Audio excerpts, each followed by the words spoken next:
Hi, and welcome to this beginner's guide to EQ. Apart from the volume fader, EQ is the most basic and fundamental tool available to us when mixing.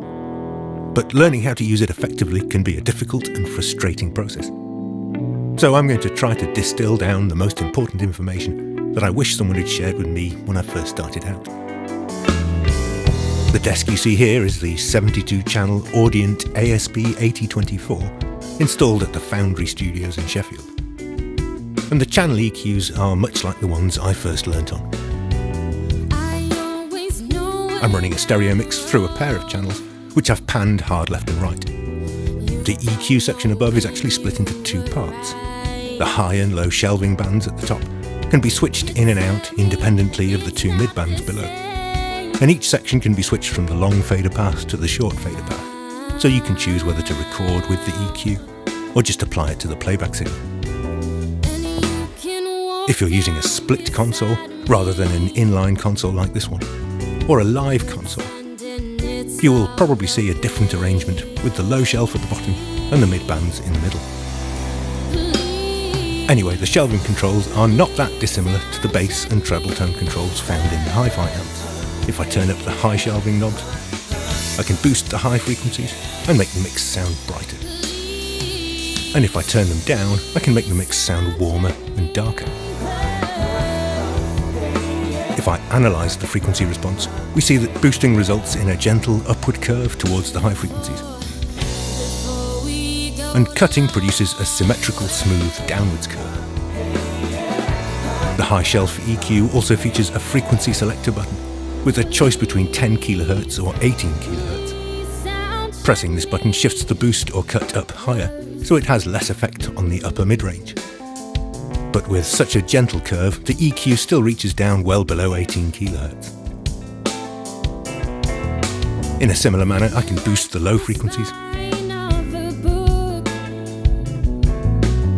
or cut them. And I can again switch between two different turnover frequencies. Switching to the higher 100 Hz setting shifts the EQ up the scale, so it has a greater effect on the bass region, while the lower 50 Hz setting predominantly affects the sub-bass region.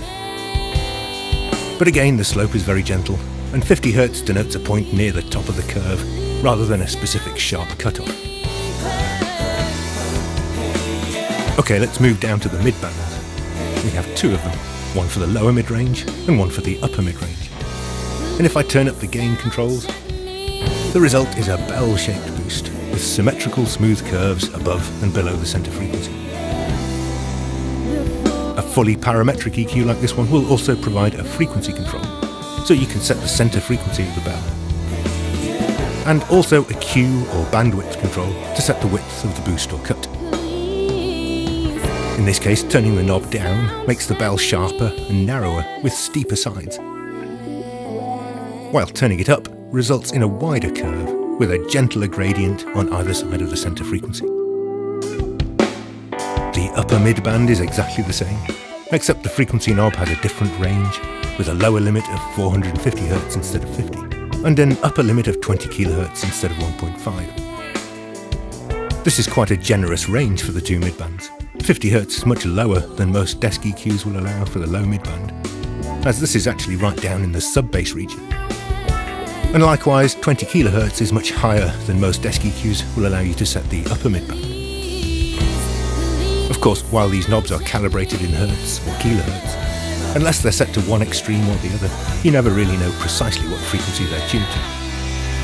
And likewise the gain knobs. I know they provide about 18 dB of gain change with a full boost or cut, but with more conservative settings, I can only guess roughly how much I'm applying. This means you have no option but to set the knobs by ear. I remember when I first started out, the only advice I got was just use your ears. But frankly, I didn't find that very helpful. Of course, what I really needed to do was to train my ears, so I could recognise problems and translate them into EQ settings, in much the same way that a musician needs to train their ears to recognise intervals and chords. Like learning an instrument, this is going to take time and practice. But you can speed up the process with some simple exercises, which I'll come to later on. Okay, so let's take a look at Pro-Q 2 and see how the situation changes using a modern EQ plugin. This time I'm processing a stereo pair of drum room mics. And the first difference is I can use a stereo plugin to process both channels, so I don't have to match my left and right EQ settings manually. If I drag in from the right, I can create a high shelving band. And again, we see a very gentle slope, much like the high shelf on the desk. If I boost, I can increase the level of the high frequencies and make the cymbals louder and brighter. While cutting makes the cymbals quieter, making the overall sound darker, and putting more emphasis on the body of the drums. Unlike the desk EQ, I can freely sweep the shelf up or down and set the frequency to any value I like. But with such a shallow, gentle slope, the precise value isn't so critical. Also, unlike the desk EQ, shelving bands in Pro-Q2 provide a Q control, which affects the shape of the slope.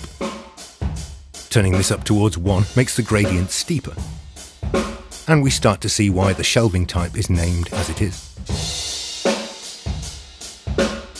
I can go even further if needed and increase the slope setting. The higher values here can create super surgical shelves, allowing me to turn down the high splashy part of the cymbals without affecting the upper mid-range snap of the snare drum at all.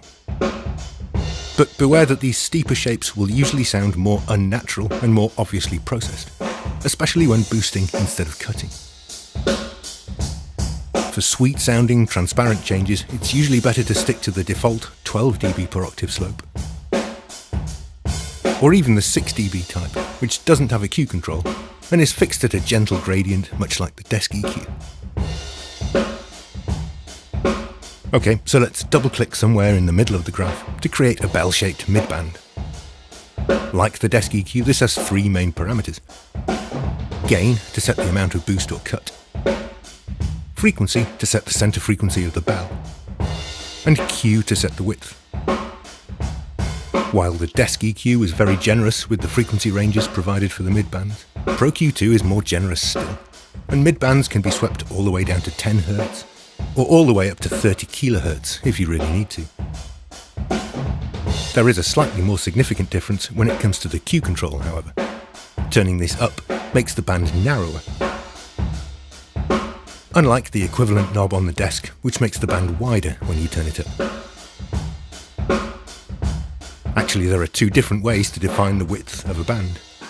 The desk doesn't label or calibrate the knob, but turning it up increases the width. So by implication, it's controlling bandwidth, which is usually measured in octaves. The Q control provided in Pro-Q2 is just a different way to define bandwidth, and it goes in the other direction. So a larger Q value denotes a narrower band with steeper sides. Another important difference, however, if I turn the bandwidth all the way down for the sharpest, narrowest possible bell on the desk, and analyse the response. This is equivalent to a Q setting of around 2, approximately, in Pro-Q2, nowhere near the maximum available. The extremely narrow cuts and boosts available in Pro-Q2 can be useful sometimes when you need to target individual notes or harmonics. But most of the time you won't need to go so narrow. Try around 1.5 as a good starting point when cutting. And likewise, the widest possible bell shape available on the desk EQ is nowhere near as wide as the minimum Q setting in Pro-Q2. This super wide parameter range gives us extra flexibility, but most of the time it will make sense to stick within the same kind of limits that the desk imposes. 0.7 might be a good starting point for natural sounding boosts. So, how do you know which frequencies to cut or boost? Actually, the first step should always be to listen. In this case, I'm hearing a slight boxy quality to the sound, which I'm going to go hunting for with a boost. But I don't want to create new problems that aren't really there, so I'll start with a Q around 1 and only 6 dB or so of boost. And I'll gently sweep this through the mid-range, kind of like a magnifying glass, all the while listening out for that boxy character to be exaggerated.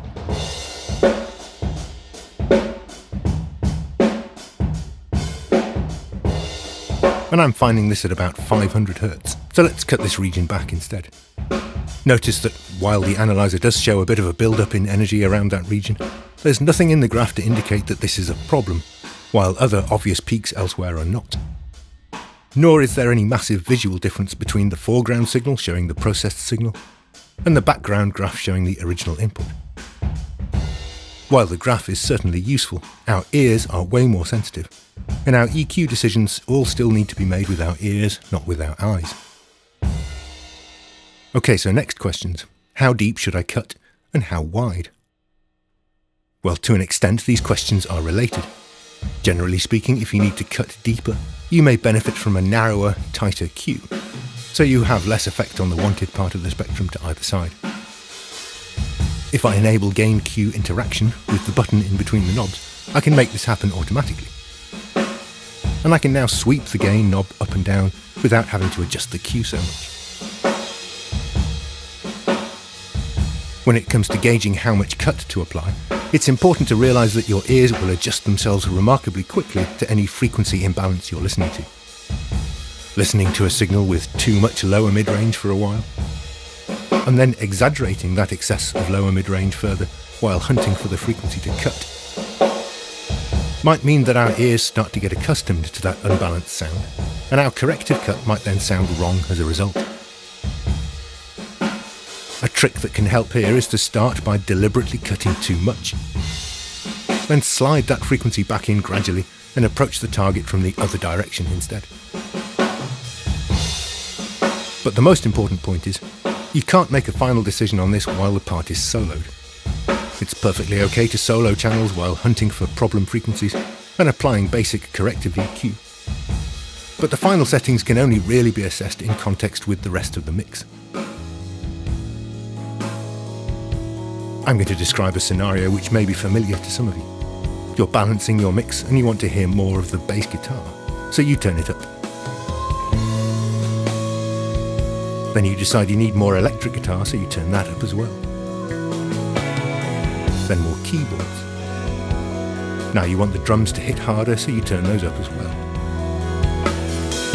And now we're getting red lights on the master, so we pull the whole mix back down, and we've gone full circle and ended up more or less back where we started.